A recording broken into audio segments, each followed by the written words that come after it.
So, Ian Rappoport last night went ahead and spelled all the rumors, and honestly, I shouldn't even say rumors at this point. There is legitimate reports that the Bengals offered at least a late round pick for Malik Willis, and the Packers turned it down. Well, just like everything else in the media, it feels like that was a lie. It was actually not true. They did not offer anything. And I kind of stem back to, like, where did this all start from? Because there's a lot of articles about this covering this subject. And apparently the person who started this whole thing was Easton Butler, who is a Packers draft visit and meetings writers for Packers Report 66. Go Pack Go, Packers Insider, Fanatics brand ambassador. So he works for Packer Report. So it's not like a nobody. This is actually someone who does have some credibility. But this is also someone who, they have credibility, but at the same time, they're not like Ian Rappoport, Adam Schefter. And he posted Cincinnati offered a 6th-round pick in 2026 for Willis. And that apparently is not true in the slightest, as Ian Rappoport is about to say right here. And let me go ahead and play the audio. I'm going to cover half the screen for obvious reasons. Roughly 3 months. Take us inside the plan for the Bengals. Will Cincinnati go look for a veteran quarterback? Cincinnati has not made any calls for a veteran quarterback they would need to trade for. In fact, Jake Browning going to be their starter. Someone they have a lot of confidence in. 2023, he went 4-3, the kind of guy where players have seen him make plays.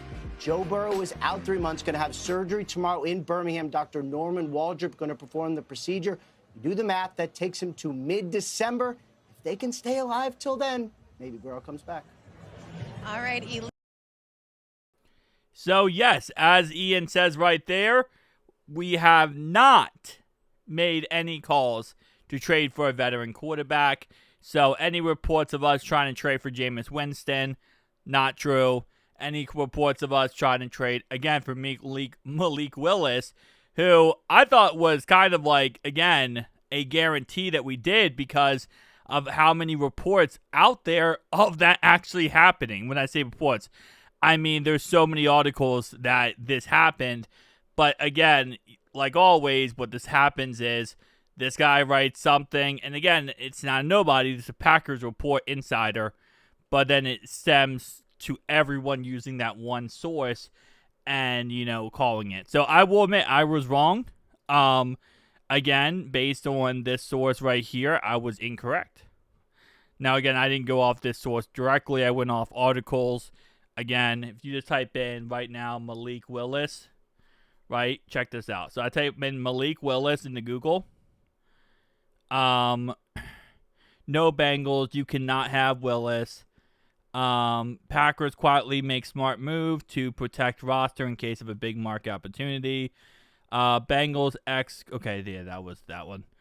Packers just got a call about Malik Willis, but the answer should be obvious. Like, again, this really started this whole debate, and there was a lot of people trashing the Bengals as well, because I don't know. Like, I will say, if we did make that call and the offer was a 6th-round pick for Malik Willis, that's not the worst idea possible. Like, in the end of the day, if you think your team is still a playoff team, which I do truly believe we are, you're going to make a move like that, right? In case Jake Browning doesn't work out, there's an injury, whatever, you're going to make a move like that. So there was a lot of people trashing on us, which I thought was kind of funny, because I'm like, that's not a bad idea. Your job as an NFL team is to always make your team better and continuously go out there and see if there's other options available. But it is what it is. So any chance of us not having faith in Jake Browning, not true. But again, we also didn't even try then with Jameis Winston, which I thought was kind of interesting. I figure they might have thrown something out there for Jameis and see if the Giants will bite. But apparently the Giants are not biting on that, and neither was anybody else. So going into this week, We obviously have our boy, Jake Browning. We got our backup, Brett Ripien. We got our, I guess right now we have just those two guys. But then we also have two practice squad guys in Mike White and Sean Clifford. So, we're just going to have to make do with what we have. Kind of last thing I'll say about this is, and to Ian's point here, he does say that, hey, if the Bengals can last until this mid-December, then yeah, Joe Burrow comes back.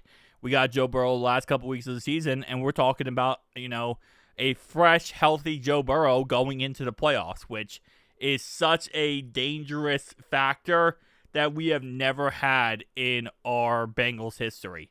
Going into the playoffs with a healthy Joe Burrow, 100% like fresh guy, just spent 3 months recovering, and now we're going into the playoffs with that scenario. So, listen, I'm very much ready. At the end of the day, we just have to go 10-7 or better. And I know that's easier said than done, but there are games this year that we can win. There are a lot of games this year we can win, and we're just going to have to play this smart. We can beat the Dolphins. That's not the toughest matchup of all time.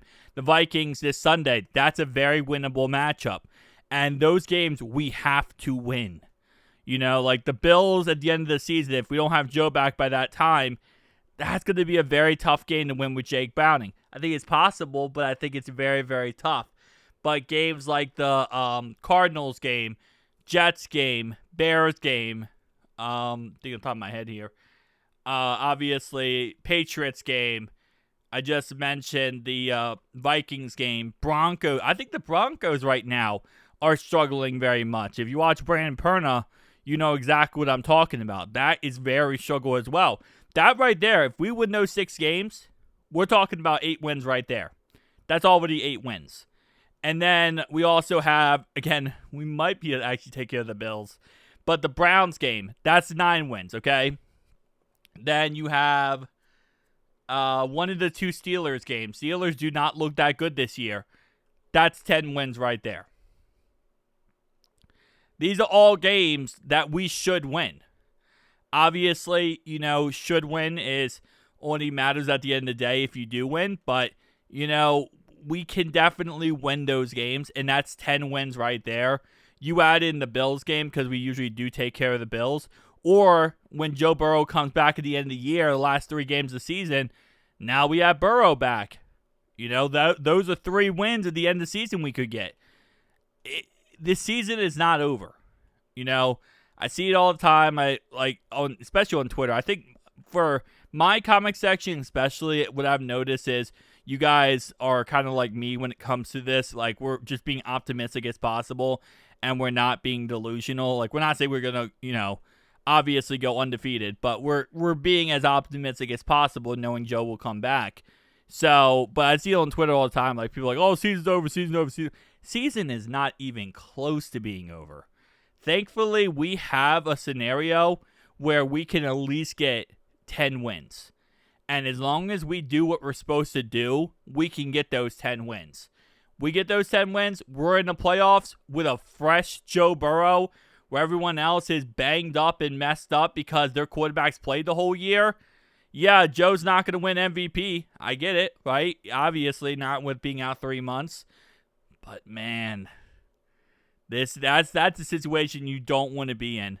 Joe Burrow at the end of the season, when he hasn't played the whole season, but he's ready to go in December. That's when Joe plays his best, and that's when we play our best. So let's just have faith in Jake Browning.